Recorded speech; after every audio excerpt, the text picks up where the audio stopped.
Training problems are inevitable. You will encounter them at some point in your dog's training. So knowing how to handle them appropriately is absolutely essential for long-term success. I've got a quick example of a training problem I encountered recently, and I'd like to share it with you guys. My hope is, in doing so, it'll help you see situations from the eyes of your dogs more clearly and help you get to the root of your problems more efficiently and humanely.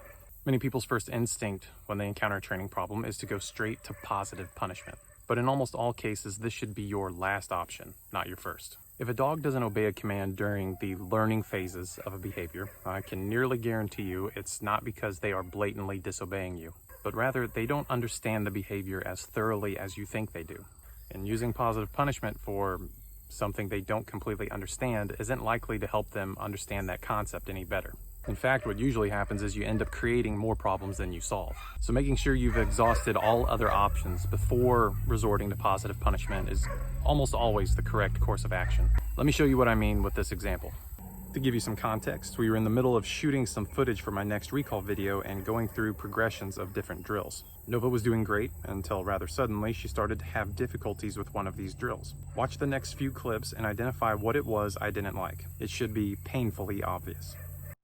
Nova, here. Nova, here.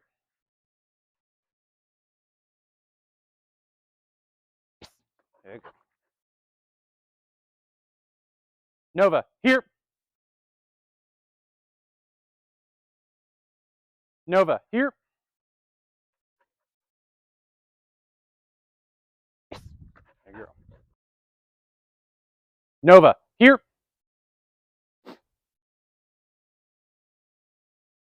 Nova, here. Good. Hopefully you said she was recalling on the second recall command and not the first. This can become a problem if it's consistently reinforced for too long. It's at this point that I feel like a lot of people might resort to some form of positive punishment, whether that's e-collar, prong collar, scolding, whatever. But I didn't do that because I had noticed something about each of her failed reps. They all had something in common. What do you think it was they all had in common? Nova, here. Nova, here. Nova, here. Nova, here. Nova, here.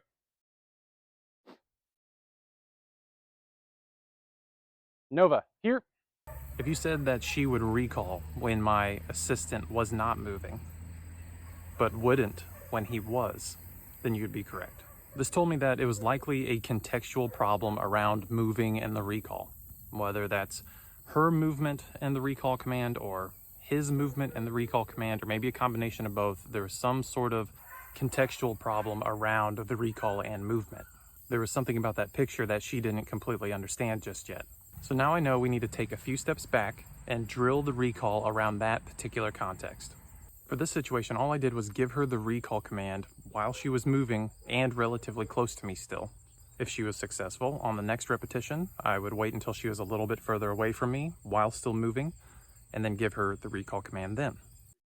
What we'd have to do is back it up a little bit and recall her as she's moving, not as far away from me, basically. So I'm going to give her the recall a little bit faster. And then I just repeated this over and over again until she was at the distance she was struggling with before.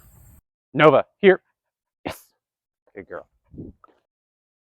Nova, here. Yes. Nova, here. Yes. Good girl. Good job. Yeah. Nova, here. Yes. Good girl. Nova, here. Yes. Good girl. After she had figured that out, she was off to the races, and so far we haven't encountered any other problems. Hopefully this little video helped shift your perspective on how dogs learn and open you up to other approaches to solving training problems. If you have any questions, don't hesitate to ask them in the comment section. Good luck with your training, have fun with it, and I'll see you in the next one.